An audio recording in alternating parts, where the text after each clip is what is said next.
Haleluya, puji nama Tuhan. Bapak Ibu Saudara yang kasih dalam nama Yesus, kalau pagi hari ini kita masih boleh beroleh kasih karunia Tuhan, kita masih boleh memuji membesarkan nama Tuhan, semua karena kasih kemurahan Tuhan. Kita membalas penyertaan Tuhan dalam kehidupan kita dengan sama-sama menaikkan pujian kepada Tuhan, dengan sama-sama kita memberikan sukacita kita kepada Tuhan. Mari Bapak Ibu Saudara yang di rumah, kita sama-sama berdiri, kita mengangkat satu pujian, Saat Ku Masuk ke Hadirat-Mu.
Saat ku masuk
Tuhan Kau baik untuk kehidupan kami. Kami bersyukur buat kebaikan Tuhan. Sebab itu kami mau balas segala kebaikan Tuhan dengan pujian syukur kami hari ini Tuhan Yesus. Kami mau naikkan Tuhan sukacita kami ke dalam hadirat-Mu Tuhan Yesus.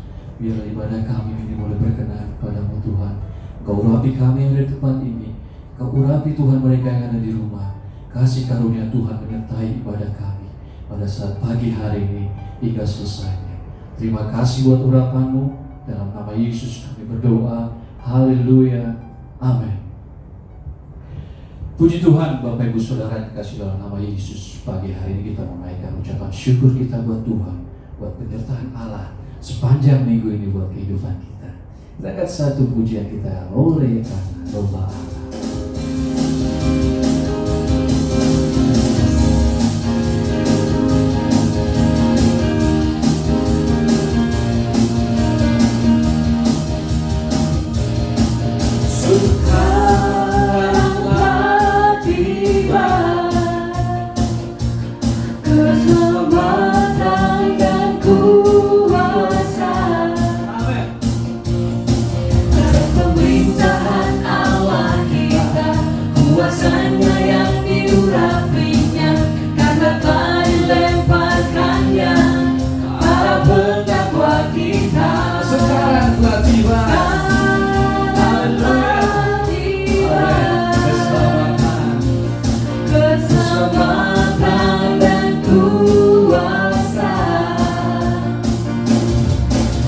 Pemerintahan Allah kita, kuasanya yang diurapinya, karena telah dilemparkannya para pendakwa kita. Oleh darah anak domba, Haleluya. oleh kesaksian kita, iblis dikalahkan, kuasanya dihancurkan oleh darah anak domba. Sekarang tiba. Sekaranglah tiba keselamatan dan kuasa dan pemerintahan Allah kita, kuasanya yang diurapinya, karena telah dilemparkannya para pendakwa kita. Sekaranglah tiba.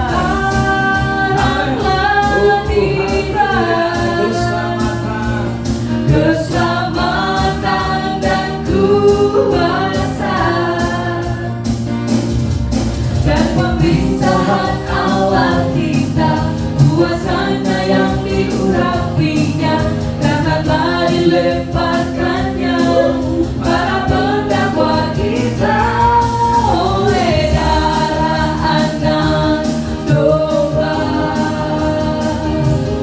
oleh kesaksian kita, iblis dikalahkan, kuasanya dihancurkan oleh darah anak domba. Oleh darah domba, oleh darah anak domba, oleh kesaksian kita, iblis dikalahkan, kuasanya dihancurkan oleh darah anak domba. Oleh darah anak domba, oleh darah anak domba. Haleluya. Tak pernah ragu. Tak pernah ragu akan kesetiaan-Mu. Kau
Kita akan berjalan bersama Tuhan dari kemuliaan sampai kemuliaan. Tiba waktunya kita mendengar firman Tuhan. Kita siapkan hati kita. Kita mau terima kekuatan yang baru dari Tuhan. Kita angkat pujian kita. Engkaulah perisaiku.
Puji Tuhan, selamat pagi Bapak Ibu Saudara yang dikasihi Tuhan. Pagi hari ini kita kembali akan diberkati oleh firman Allah. Dan sebelum kita akan mendengarkan firman Tuhan, kita akan sama-sama menundukkan kepala dan kita akan berdoa sebelum kita mendengar firman Tuhan. Bapa dalam surga, kami mengucap syukur dan berterima kasih kepada Engkau. Hanya oleh karena kebaikan dan kemurahan-Mu, kami masih boleh ada sebagaimana kami ada. Bahkan pagi hari ini Tuhan, kami kembali akan mendengarkan kebenaran firman-Mu.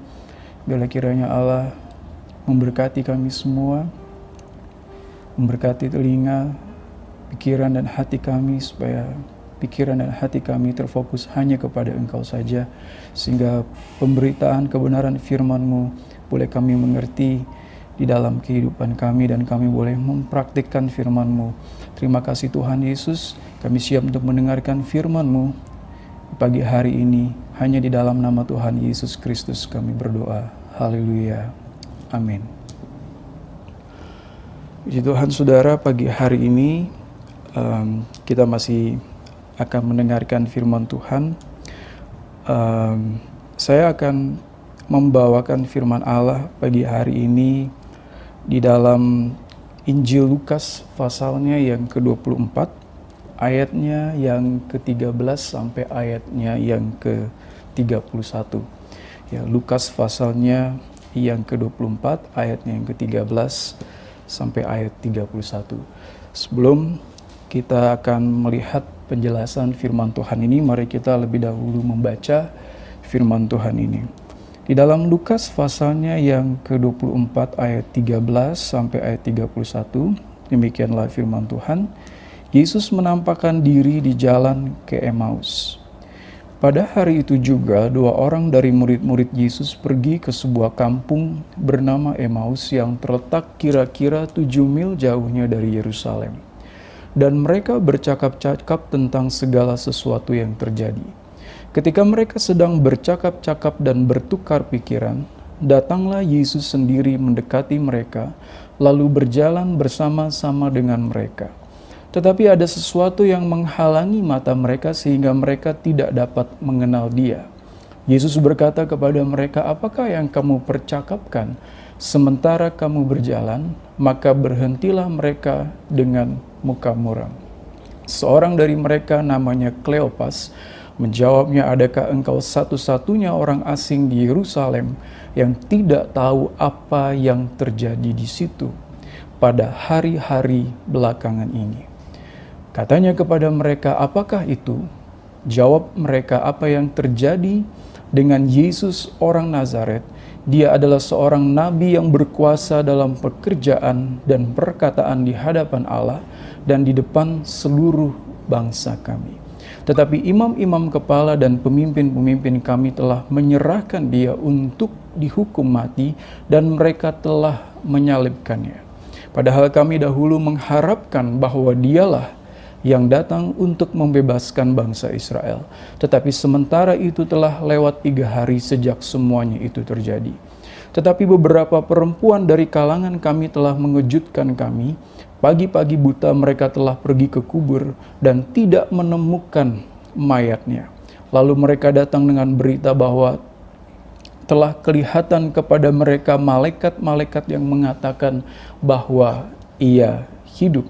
Dan beberapa teman kami telah pergi ke kubur itu dan mendapati bahwa memang benar yang dikatakan perempuan-perempuan itu, tetapi dia tidak mereka lihat.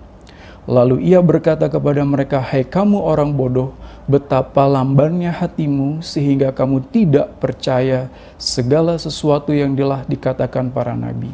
Bukankah Mesias harus menderita semuanya itu untuk masuk ke dalam kemuliaannya?"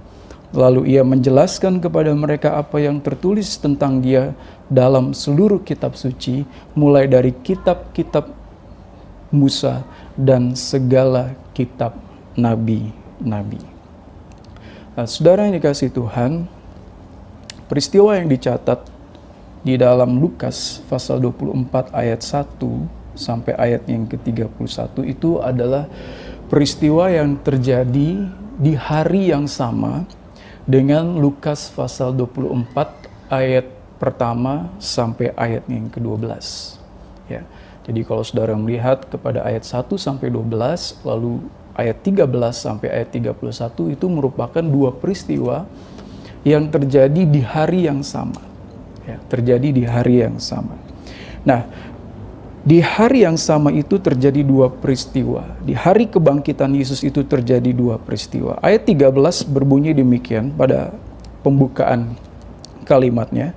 pada hari itu juga 2 orang dari murid-murid Yesus. Ada 2 orang dari murid-murid Yesus, tetapi 2 orang ini bukanlah bagian dari 11 murid. Ya, 2 orang ini bukan bagian dari 11 murid. Melainkan 2 orang ini adalah murid-murid yang lain yang disebutkan oleh Lukas di dalam ayatnya yang ke-9. Coba kita lihat di dalam ayat yang ke-9, dan setelah mereka kembali dari kubur, mereka menceritakan semuanya itu kepada 11 murid dan kepada semua saudara yang lain.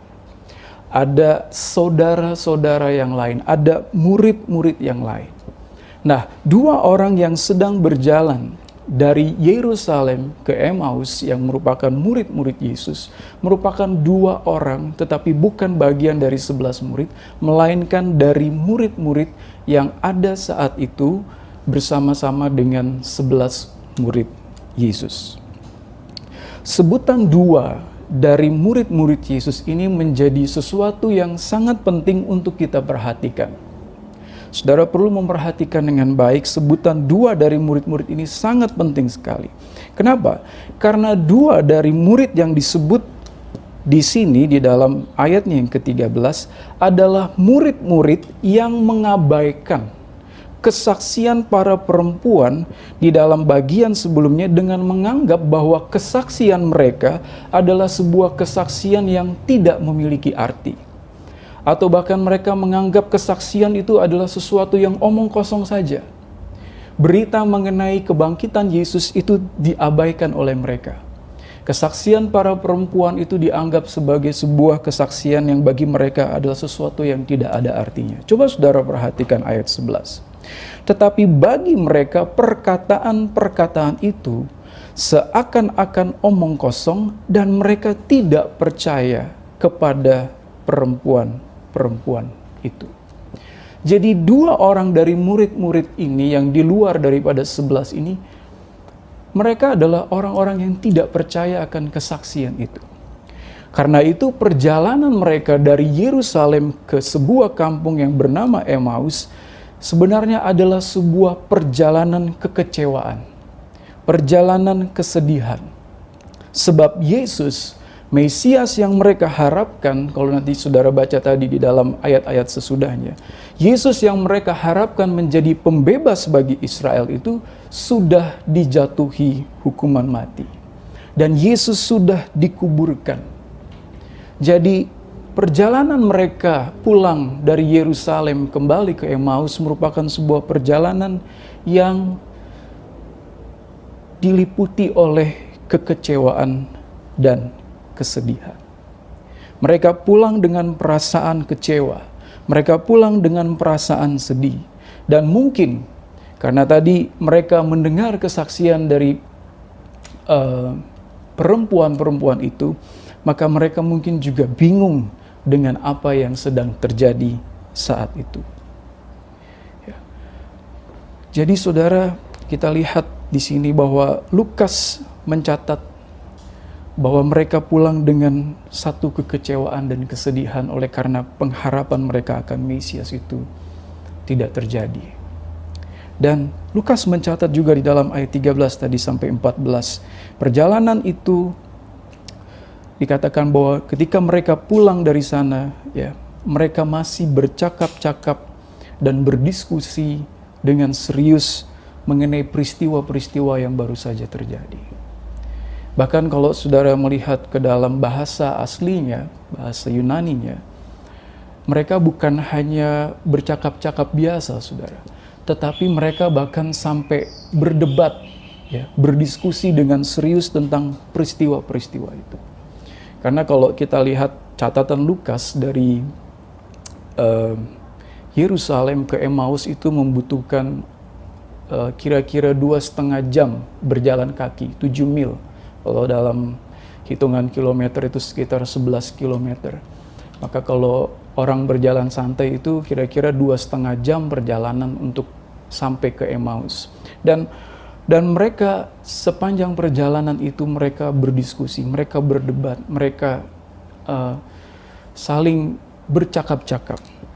Jadi kalau saya ibaratkan, mereka itu seperti sedang memegang keping-keping puzzle. Ya, saudara tahu kan puzzle. Ya, mereka memegang keping-keping puzzle. Ya, ada puzzle kebangkitan, ada puzzle kematian Yesus, ada puzzle kubur yang kosong, ada puzzle kesaksian para wanita, dan sebagainya. Dan mereka berusaha menyusun, gitu ya. Apa sih artinya ini? Apa sih keping-keping ini? Ya.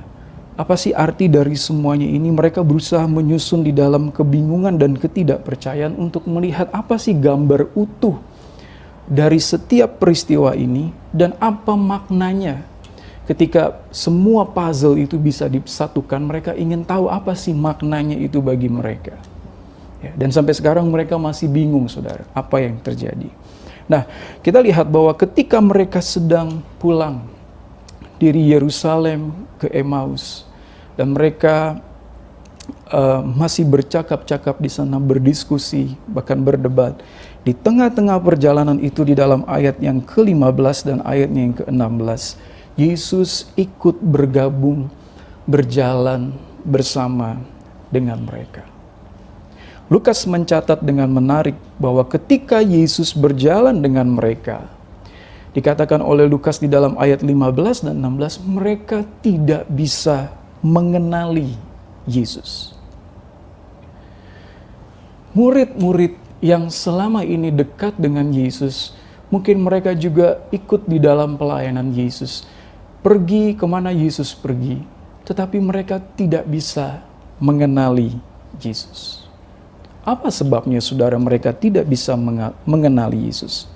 Di dalam ayatnya yang ke-16, ada tambahan kalimat yang memberikan penjelasan kepada kita mengapa mereka tidak bisa mengenali Yesus. Dalam ayat 16, tetapi ada sesuatu yang menghalangi mata mereka, sehingga mereka tidak dapat mengenali Dia.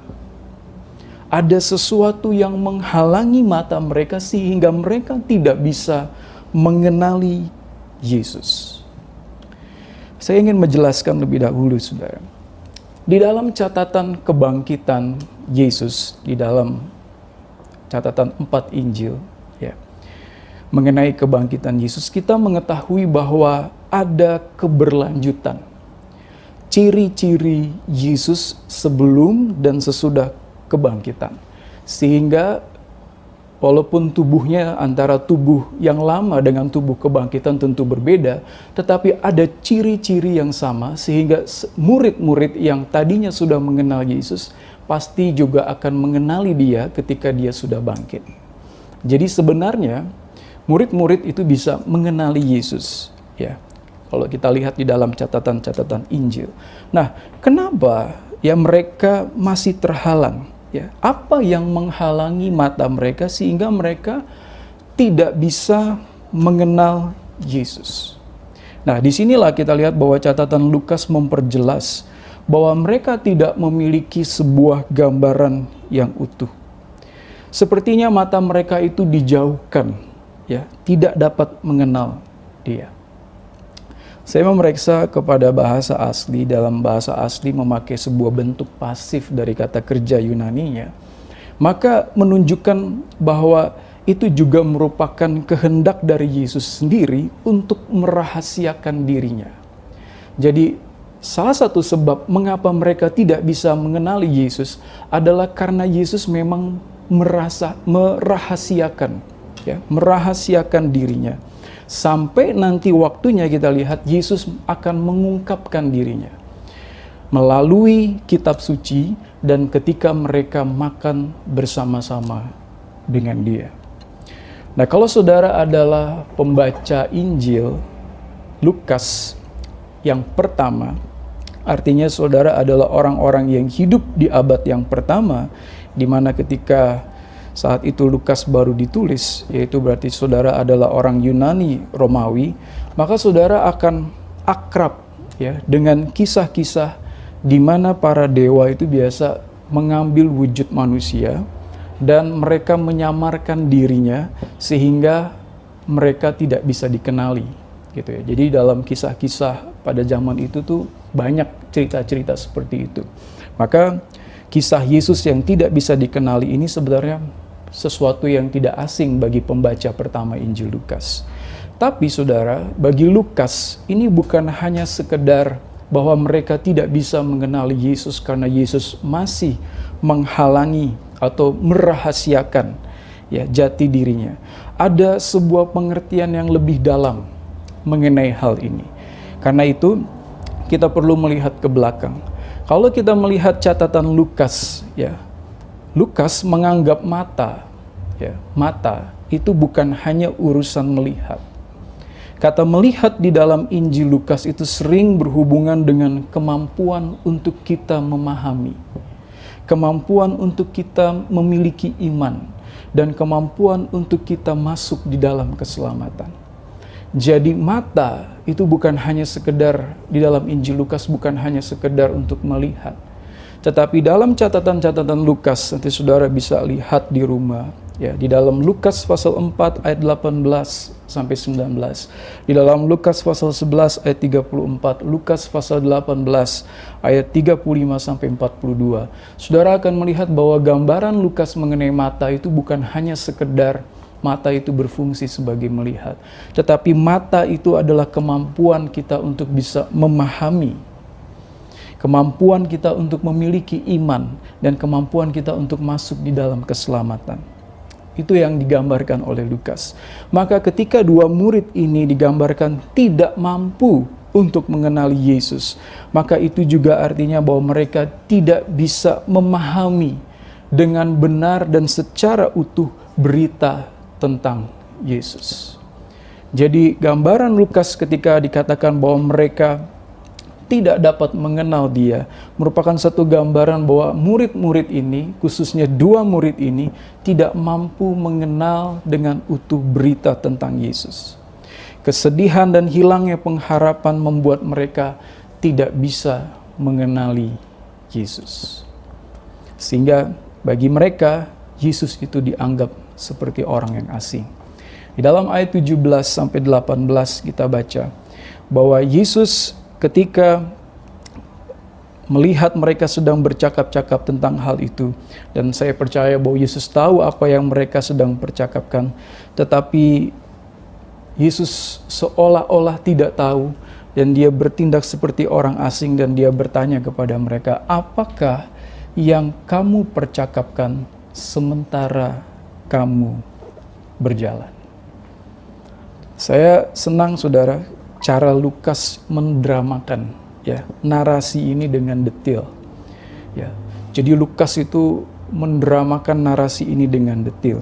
Lalu kita baca di situ ada seorang dari antara mereka yang bernama Kleopas, salah satu dari dua murid itu menjawab pertanyaan dari Yesus.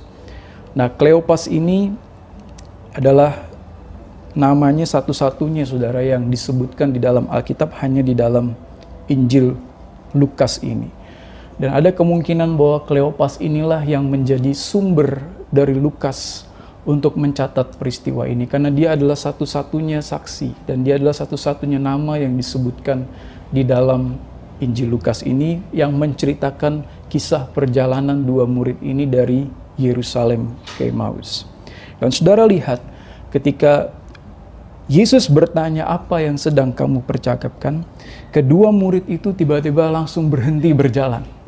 Mereka berhenti berjalan dan dengan muka yang sedih, dengan muka yang muram, mereka seperti tidak percaya bahwa Yesus tidak tahu apa yang sedang terjadi peristiwa belakangan ini. Coba saudara perhatikan ayat 17, "Maka berhentilah mereka dengan muka muram. Dan seorang dari mereka namanya Kleopas menjawabnya, 'Adakah engkau satu-satunya orang asing di Yerusalem yang tidak tahu apa yang sedang terjadi di situ pada hari belakangan ini?'" Jadi mereka heran, mereka sedih, tetapi mereka juga heran, kok ada orang di Yerusalem yang tidak tahu dengan peristiwa yang ada di belakangan, yang terjadi belakangan ini. Padahal sebenarnya faktanya bahwa Yesuslah yang paling tahu, saudara, tentang peristiwa yang terjadi akhir-akhir ini.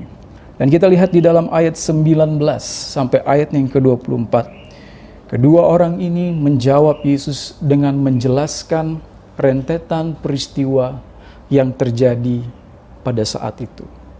Nah, saudara perhatikan, ayat 19 sampai 24 ini menjadi sesuatu yang sangat penting karena ini merupakan pemahaman awal murid-murid Yesus tentang siapa Yesus. Kita akan melihat bahwa murid-murid Yesus yang pertama itu mengalami pengenalan kepada Yesus itu secara bertahap, saudara. Ya, secara bertahap mengenal Tuhan. Nah, kita lihat, saudara, dalam jawaban mereka di dalam ayat 19 sampai ayat yang ke-24. Kita baca di dalam ayatnya yang ke-19. Apa yang terjadi dengan Yesus, orang Nazaret? Dia adalah seorang nabi yang berkuasa dalam pekerjaan dan perkataan di hadapan Allah dan bangsa kami. Jadi di awal perkataan mereka tentang siapa Yesus, mereka mengenal Yesus sebagai seorang nabi. Tetapi bukan nabi yang biasa, karena dikatakan bahwa Yesus adalah nabi yang berkuasa di dalam pekerjaan dan perkataannya di hadapan Allah dan bangsa kami. Catatan ini sangat mirip sekali dengan kesaksian Stefanus di dalam Kisah Rasul pasalnya yang ke-7 ayatnya yang ke-22. Kalau kita buka di dalam kitab Kisah Rasul pasal yang ke-7 ayatnya yang ke-22, kita akan menemukan sebuah catatan yang sama, saudara. Kisah Rasul pasal 7 ayat 22, dan Musa dididik dalam segala hikmat orang Mesir, dan ia berkuasa dalam perkataan dan perbuatannya. Jadi Yesus ini dianggap seperti nabi yang seperti Musa. Pemahaman Yesus di awal daripada perkataan mereka, kita bisa melihat bahwa mereka mengenal Yesus sebagai seorang nabi yang seperti Musa. Tentu saja Yesus sebagai nabi adalah sesuatu yang benar. Ya, itu benar bahwa Yesus adalah seorang nabi, tetapi kurang dari apa yang sebenarnya mengenai siapakah Yesus. Ya, kalau kita bicara Yesus sebagai seorang nabi itu benar, tetapi itu masih kurang dari tentang siapakah Yesus yang sebenarnya. Melihat hal ini, saudara, memang kalau kita melihat kepada Injil Lukas, pemahaman awal orang-orang kepada Yesus itu memang orang-orang itu mengenal Yesus sebagai seorang nabi. Ya. Dan kita lihat bahwa murid-murid Yesus pun yang mengikuti dia itu tidak jauh berbeda dengan orang-orang banyak yang ada saat itu yang memang mengenal Yesus sebagai seorang nabi. Coba kita buka di dalam Lukas pasalnya yang ke-7, ayatnya yang ke-16. Dalam Lukas pasal 7 ayat yang ke-16. Semua orang itu ketakutan dan mereka memuliakan Allah sambil berkata, seorang nabi besar telah muncul di tengah-tengah kita dan Allah telah melawat umatnya. Jadi orang banyak yang saat itu mengikuti Yesus, mereka mengenal Yesus sebagai seorang nabi. Begitu juga dua orang murid ini, mereka mengenal Yesus sebagai seorang nabi. Itu bukan salah, itu benar. Tetapi itu tidak lengkap, itu tidak sempurna, itu tidak utuh, dan itu masih kurang. Nah, saudara, kalau kita lihat, kalau mereka memang benar percaya bahwa Yesus itu adalah seorang nabi, sayangnya mereka tidak mengikuti kepercayaan mereka itu dengan kepercayaan terhadap nubuatan yang Yesus sampaikan sendiri. Kalau mereka percaya bahwa Yesus adalah seorang nabi yang berkuasa, mereka harusnya percaya bahwa Yesus sebelum kematian dan kebangkitannya dia sudah bernubuat bahwa dia akan mengalami penderitaan, dia akan pergi ke salib, dia akan bangkit pada hari yang ketiga. Tetapi sayangnya saudara, kita lihat bahwa meskipun mereka percaya bahwa Yesus adalah seorang nabi, tetapi mereka sendiri tidak percaya tentang nubuatan yang disampaikan oleh Yesus sendiri, bahwa dia harus menderita, dia harus disalib, dan dia harus bangkit pada hari yang ketiga. Sungguh ironis bukan? Bahwa mereka percaya bahwa Yesus seorang nabi, tapi mereka tidak percaya tentang nubuatan yang disampaikan oleh Yesus sendiri. Dan di dalam ayat 21, kita melihat bahwa pengharapan mereka terhadap Yesus itu semakin berkembang. Ayat 21 menunjukkan bahwa mereka mengharapkan supaya Yesus menjadi pembebas bagi Israel. Ya, mereka mengharapkan Yesus menjadi seorang pembebas bagi Israel. Tetapi sayangnya di dalam ayat 21 juga mereka mengatakan bahwa harapan mereka bahwa Yesus akan menjadi pembebas bagi mereka itu sekarang sirna karena pembebas yang mereka harapkan itu sekarang sudah disalibkan oleh orang-orang Roma. Ayat 21 katakan, padahal kami dahulu mengharapkan bahwa dialah yang datang untuk membebaskan bangsa Israel. Tetapi sementara itu telah lewat 3 hari sejak semuanya itu terjadi. Jadi mereka mengharapkan Yesus menjadi pembebas, nabi yang bisa membebaskan mereka dari penjajahan bangsa-bangsa lain. Kita tahu dalam sejarah bahwa Israel sudah mengalami banyak penindasan dalam beberapa waktu belakangan. Dan kita tahu bahwa meskipun bangsa Israel itu sudah kembali dari pembuangan di Babilonia, namun banyak orang Israel pada saat itu masih menganggap bahwa mereka masih hidup di dalam pembuangan meskipun mereka tinggal di tanah mereka sendiri. Jadi secara nasional Israel itu mengharapkan bahwa satu kali akan datang seorang Mesias, seorang pembebas yang akan membebaskan mereka. Dan jelas saudara, pengharapan nasional Israel tentang adanya pembebas yang akan membebaskan mereka dari penjajahan, yang akan membebaskan mereka dari penindasan, itu tidak cocok dengan gambaran Mesias yang menderita.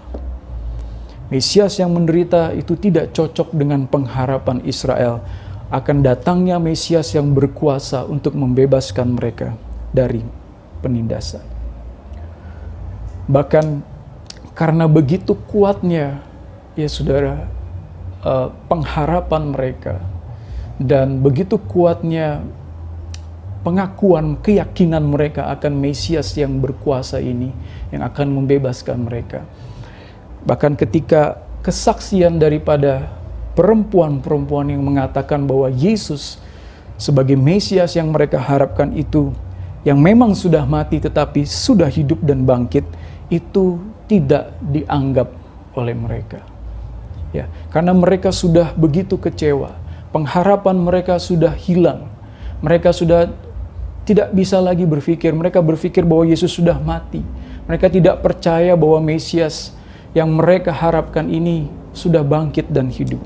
Kekecewaan dan kehilangan pengharapan ini menutupi iman mereka, bahkan menutupi pengajaran yang Yesus sendiri sudah sampaikan bahwa dia harus menderita. Mereka tidak bisa melihat hal itu. Mereka tidak yakin akan hal itu. Jadi saudara bisa melihat kubur kosong, kesaksian perempuan, bahkan penampakan malaikat-malaikat tidak cukup untuk meyakinkan mereka. Yang bisa meyakinkan mereka hanyalah kehadiran Yesus sendiri. Hanya ketika Yesus sudah menampakkan diri kepada mereka, disitulah mereka baru bisa yakin bahwa sungguh-sungguh Yesus itu sudah hidup. Maka kita lihat ketika mereka mengungkapkan apa yang mereka yakini di dalam ayat 25 sampai ayat 27 merupakan respon dari Yesus. Dan apa yang menjadi respon Yesus adalah sebuah teguran, saudara. Coba saudara baca di dalam ayat 25. Lalu ia berkata kepada mereka, "Hai kamu orang bodoh." Yesus menegur mereka dengan berkata, "Hai kamu orang bodoh." Kata bodoh di sini bukan berarti yang sebenarnya. Bukan mereka adalah orang yang bodoh atau mereka adalah orang yang tolol gitu ya. Bukan, saudara. Tetapi bodoh di sini artinya mereka tumpul. Mereka, Yesus ingin mengatakan kamu tuh kurang memiliki pemahaman tentang aku. Ya, kamu orang yang bodoh, tumpul. Pemahamanmu begitu tumpul. Karena apa? Betapa lambannya hatimu. Menunjukkan bahwa mereka gagal untuk memahami secara penuh pengajaran Yesus. Hati mereka sudah menjadi lamban. Mereka tidak mampu memahami secara penuh pengajaran daripada Tuhan Yesus. Karena itu Yesus tegur mereka. Dan di dalam ayat 26 dikatakan, Yesus mengatakan, bukankah Mesias harus menderita semuanya itu untuk masuk ke dalam kemuliaannya? Ini merupakan suatu pernyataan yang sangat penting sekali, saudara. Ya, satu pernyataan yang sangat penting sekali. Bahwa Mesias harus menderita semuanya itu untuk masuk ke dalam kemuliaannya. Tentu, saudara, kalau mereka ditanya di dalam ayat 26 ini, kalau mereka boleh menjawab, mereka pasti akan menjawab tidak. Ya, Mesias tidak boleh menderita. Mesias itu harus datang dengan kekuatan dan membebaskan kami. Mesias yang menderita itu tidak sesuai dengan apa yang kami harapkan.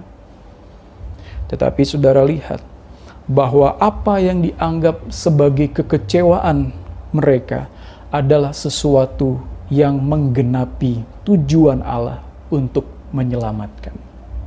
Salib yang dianggap sebagai sebuah penderitaan, Mesias yang menderita sebagai sebuah kegagalan, tetapi apa yang dianggap sebagai sebuah kegagalan itu justru dipakai Allah sebagai sebuah tujuan, menggenapi tujuan Allah untuk menyelamatkan saudara dan saya. Dan dalam ayat 27 dikatakan bahwa Yesus menjelaskan lebih banyak lagi kepada mereka dari seluruh kitab suci. Ya, Yesus menjelaskan dari kitab-kitab Musa dan Yesus menjelaskan dari segala kitab nabi-nabi. Nah, saudara lihat bahwa ini adalah permulaan ya dari membuka mata mereka yang tadinya tertutup, sekarang mulai sedikit demi sedikit dibukakan oleh Yesus. Tadi ingat saudara dalam ayat 16, Yesus memang sengaja merahasiakan dirinya. Sampai kapan? Sampai dia mulai menjelaskan kitab suci. Ketika dia mulai membuka ayat-ayat kitab suci, menjelaskan tentang dirinya, maka mulailah mata mereka mulai sedikit terbuka melalui kebenaran kitab suci. Tetapi ini belum sepenuhnya. Karena ini baru permulaan bagi mereka untuk siap sampai kepada satu penyingkapan tentang diri Yesus yang sebenarnya. Karena itu kita lihat di dalam ayat 28 sampai ayat 31. Ketika mereka sudah mendekati kampung Emmaus itu, Yesus berbuat seolah-olah hendak meneruskan perjalanannya. Yesus berbuat seolah-olah dia ingin berjalan. Namun kita lihat bahwa dua murid tadi berusaha untuk menahan Yesus. Rupanya penjelasan Yesus mengenai tentang siapa diri Yesus itu mulai menarik perhatian mereka. Dan mereka mendesak supaya Yesus tinggal. Tentu ini juga bagian daripada keramah tamahan pada saat itu, saudara. Ya, kalau saudara membaca di dalam ayat selanjutnya, ayat 29, dikatakan hari itu menjelang malam. Kalau pengertian kita kan kalau malam itu saudara pasti, oh ini sudah mau jam 6 sore. Tapi enggak, sebenarnya di dalam Injil Lukas ketika dia berkata hari sudah menjelang malam dan matahari mau terbenam, itu biasanya setelah lewat tengah hari. Jadi ini kira-kira kalau dijamkan itu sekitar jam 3 sore. Jadi kalau jam 3 sore itu buat orang Yahudi itu sudah mau masuk malam, saudara. Kalau kita kan mungkin kita pikir jam 6 sore, tapi ini kira-kira jam 3 sore, ini mereka sampai di kampung Emmaus dan mereka berkata kepada Yesus, jangan lanjutkan perjalanan, singgah dulu di rumah kami karena hari sudah mau malam. Dan saudara perhatikan, ini sangat menarik sekali karena di dalam ayat 30 bahwa Yesus sebagai seorang tamu justru dia bertindak seperti bahwa dia adalah yang tinggal di rumah itu. Karena dikatakan bahwa di dalam ayat 30 Yesuslah yang membagi-bagikan roti itu kepada mereka. Di dalam ayat 30 kita baca ya, waktu ia duduk makan dengan mereka, Yesus ia mengambil roti, mengucapkan berkat, lalu memecah-mecahkannya dan memberikannya kepada mereka. Yesus mengambil roti, lalu mengucap syukur kepada Allah dan memecah-mecahkannya, membagi-bagikannya kepada mereka. Saudara perhatikan bahwa peristiwa ini adalah puncak di mana mereka pada akhirnya nanti akan mengenal Yesus.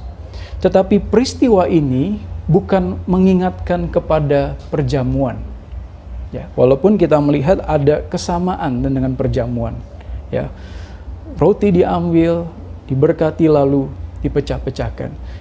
Ini bukan mengingatkan kepada perjamuan karena ada beberapa alasan. Pertama, dua orang murid ini bukanlah murid yang 11. Jadi mereka tidak ikut perjamuan terakhir. Jadi ada kemungkinan mereka tidak mungkin mengingatkan peristiwa itu kepada sebuah peristiwa di belakang. Karena mereka tidak punya memori itu, saudara. Mereka tidak punya memori ingatan ketika Yesus ada bersama-sama dengan mereka dalam perjamuan terakhir. Ini bukan murid yang 11. Yang kedua, karena mereka adalah murid di luar daripada yang 11, maka kemungkinan ini di luar dari perjamuan. Dan karena memang tidak disebutkan anggur juga ada di sana, maka ini adalah mengingatkan mereka kepada sebuah peristiwa yang lain. Karena setelah Yesus melakukan itu di dalam ayat 31 dikatakan mata mereka terbuka. Jadi ini apa, saudara? Nah, kalau kita lihat ke belakang di dalam Injil Lukas, yaitu di dalam Lukas pasalnya yang ke-9, di dalam Injil Lukas pasalnya yang ke-9,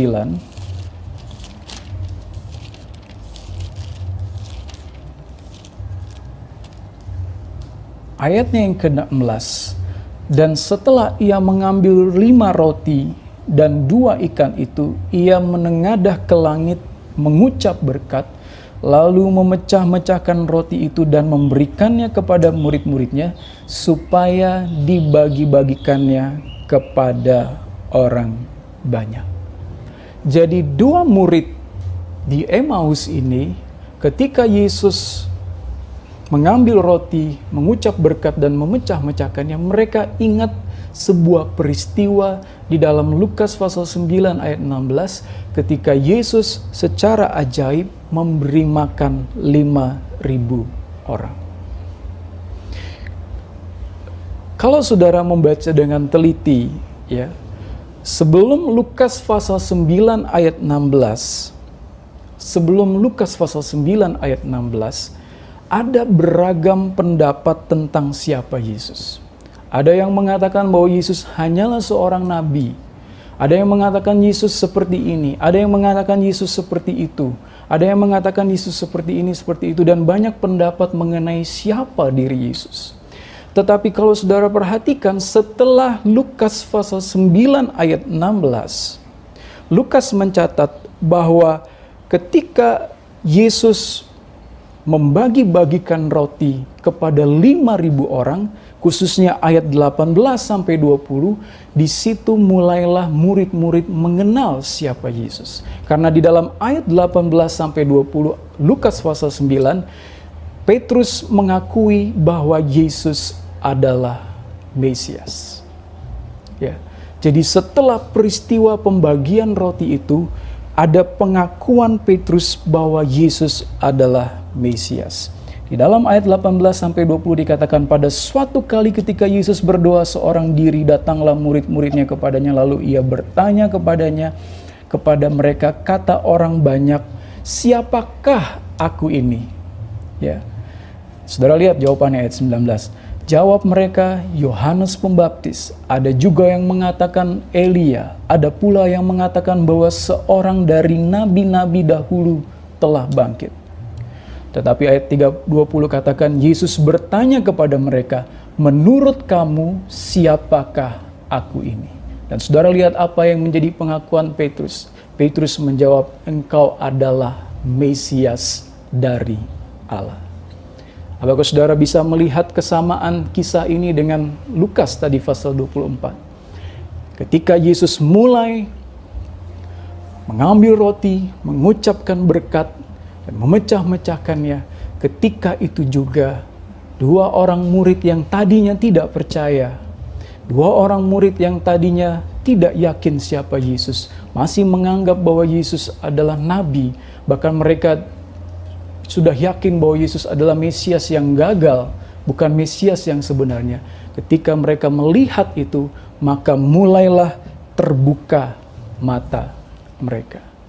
Jadi ini merupakan puncak, ya saudara, dari penyingkapan diri Yesus. Kalau yang tadi mulai dari firman Allah dibukakan, matanya baru terbuka setengah. Tetapi ketika Yesus mulai memecah-mecahkan roti, mengucapkan berkat, di situ kita lihat dalam ayat 31, terbukalah mata mereka dan mereka pun mengenal Dia. Di sini kita lihat ketika mereka mulai mengenal Yesus, tiba-tiba Yesus lenyap dari tengah-tengah mereka. Cerita ini sungguh luar biasa, saudara. Apa yang bisa kita renungkan dari kisah perjalanan ke Emmaus? Saya pikir kalau saudara merenungkan perjalanan murid-murid, dua orang murid dari Yerusalem ke Emmaus, ada banyak sekali hal yang bisa kita dapatkan. Saudara, saya sering melihat banyak orang mengikuti Yesus dengan harapan-harapan pribadi mengenai siapakah Yesus. Seperti dua orang murid tadi, mereka punya pengharapan-pengharapan pribadi mengenai bagaimana Yesus bagi mereka. Ada orang yang berharap, kalau saya ikut Yesus, saya bisa menjadi orang yang kaya. Saya berharap bisnis saya menjadi lancar. Saya bisa terkenal dan seterusnya. Ada banyak pengharapan-pengharapan yang dimiliki orang ketika mereka mulai mengikuti Yesus. Dan saudara, tidak salah, saudara bisa mempunyai pengharapan-pengharapan tertentu. Tidak salah saudara ingin diberkati oleh Tuhan. Namun itu bukan tujuan utama kita untuk menjadi murid Yesus. Tidak salah saudara punya pengharapan pribadi seperti apakah Yesus. Tetapi itu bukan tujuan utama kita menjadi murid Yesus. Saudara lihat, mengapa dua murid tadi kecewa? Ya, mengapa dua murid tadi itu kecewa? Karena mereka mengharapkan sebuah pengharapan yang keliru. Mereka mengharapkan Yesus datang sebagai pembebas, tetapi nyatanya Yesus datang sebagai Mesias yang menderita. Pengharapan mereka kepada Yesus adalah pengharapan yang keliru.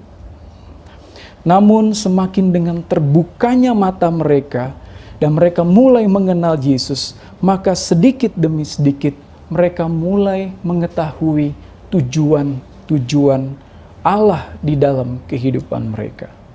Mereka tidak lagi hidup dengan tujuan-tujuan mereka sendiri. Pengharapan-pengharapan yang keliru yang seringkali membawa kepada kekecewaan itu diganti dengan pengharapan-pengharapan yang Allah sediakan. Saudara, mungkin saat ini saudara seperti para murid yang kecewa ini, yang sedang berjalan menuju ke Emmaus. Saudara berjalan dengan kekecewaan karena pengharapan-pengharapan tidak sesuai dengan apa yang saudara harapkan. Tetapi saya ingin katakan kepada saudara, semakin saudara mengenal Tuhan dan semakin saudara mengenal Yesus, maka saudara akan semakin sedikit memikirkan tentang diri kita sendiri. Saudara akan semakin sedikit memikirkan tentang tujuan-tujuan kita sendiri. Dan kita akan lebih banyak memikirkan mengenai tujuan-tujuan Allah di dalam kehidupan kita. Karena itu menjadi doa saya, firman Tuhan ini menjadi satu jalan pembuka bagi saudara untuk mengenal Yesus dengan benar. Dan lebih daripada itu, ya, bukan hanya berhenti di ayat 27, tetapi Yesus benar-benar menyatakan dirinya, menampakkan dirinya kepada saudara secara pribadi. Sehingga dikatakan oleh firman Tuhan, kalau di dalam ayatnya yang ke-32 sampai ayat yang ke-35, kata mereka, bukankah hati kita berkobar-kobar ketika Dia berbicara dengan kita? Sehingga hati kita yang tadinya lamban untuk mengenal Yesus diubahkan oleh Tuhan menjadi hati yang berkobar-kobar. Dan kekecewaan yang kita harapkan sebelumnya kepada satu pengharapan yang salah menjadi sebuah pengharapan yang sejati. Puji Tuhan, saudara, inilah firman Tuhan pada pagi hari ini yang bisa kita dengar mengenai diri Yesus dan pengharapan yang ada, yang bisa kita taruh di dalam diri Yesus. Dalam Dialah ada pengharapan yang sejati. Kalau kita semakin mengenal Tuhan, maka semakin dalam kita akan masuk di dalam rencananya Allah. Puji Tuhan, sebelum kita akan mengakhiri firman Tuhan ini, kita akan berdoa dan kita akan menaikkan sebuah pujian. Mari kita angkat pujian ini, Kau Allah yang besar. Kau Allah yang besar, ajaib dan mulia. Kau Yesus yang sanggup membuatku terpesona. Segala pujian bagimu ya Tuhan. Hanya Kau yang layak ku agungkan. Kau Allah yang besar, ajaib dan mulia. Kau Yesus yang sanggup membuatku terpesona. Segala pujian bagimu ya Tuhan. Hanya Kau yang layak ku agungkan. Hanya Kau yang layak ku agungkan. Tuhan, kami bersyukur kepada-Mu. Di pagi hari ini kami masih boleh mendengarkan kebenaran firman-Mu. Sungguh Tuhan, seringkali kami salah untuk memahami Engkau. Seringkali kami hidup di dalam pengharapan-pengharapan yang palsu, pengharapan-pengharapan yang salah Tuhan. Tetapi biarlah melalui kebenaran firman-Mu kami boleh semakin mengenal Engkau Tuhan. Kami boleh semakin mengenal pribadi-Mu Tuhan Yesus. Bukan lagi hanya seorang nabi, tetapi sebagai seorang Mesias yang hidup. Seorang Mesias yang hidup di dalam diri kami Tuhan. Sehingga kami hidup di dalam pengharapan-pengharapan yang sejati di dalam Engkau. Terima kasih Tuhan Yesus untuk kebenaran firman-Mu yang boleh kami dengar pada pagi hari ini. Biarlah kami dihidupkan kembali oleh firman-Mu Tuhan, sehingga menumbuhkan kembali pengharapan yang sejati di dalam Engkau. Terima kasih Bapa di dalam surga, terpujilah nama-Mu Tuhan. Di dalam nama Tuhan Yesus Kristus kami berdoa mengucap syukur. Haleluya. Amin. Bapa dalam surga, kami mengucap syukur dan terima kasih kami sudah dikuatkan oleh kebenaran firman. Kami berdoa untuk seluruh sidang jemaat Tuhan yang ada di Cibening, senantiasa Tuhan memberkati mereka dari rohani sampai jasmani. Kami berdoa untuk negara bangsa kami Tuhan, berilah kami kebijaksanaan, kekuatan, hikmat daripada Tuhan, sehingga segala sesuatu dapat selesaikan segala masalah yang dihadapi dari tingkat atas sampai bawah. Karuniakan kepada Tuhan satu kekuatan daripada Tuhan, sehingga segala sesuatu dapat selesai, di mana Tuhan campur tangan di dalam setiap masalah negara bangsa kami. Terima kasih Tuhan Yesus, terima kasih. Dan sekarang saudara-saudara, anugerah daripada Tuhan Yesus Kristus, pengasihan daripada Allah Bapa, serta persekutuan daripada Allah Roh Kudus ada menyertai kami sekalian mulai siang hari ini bahkan sampai selama-lamanya.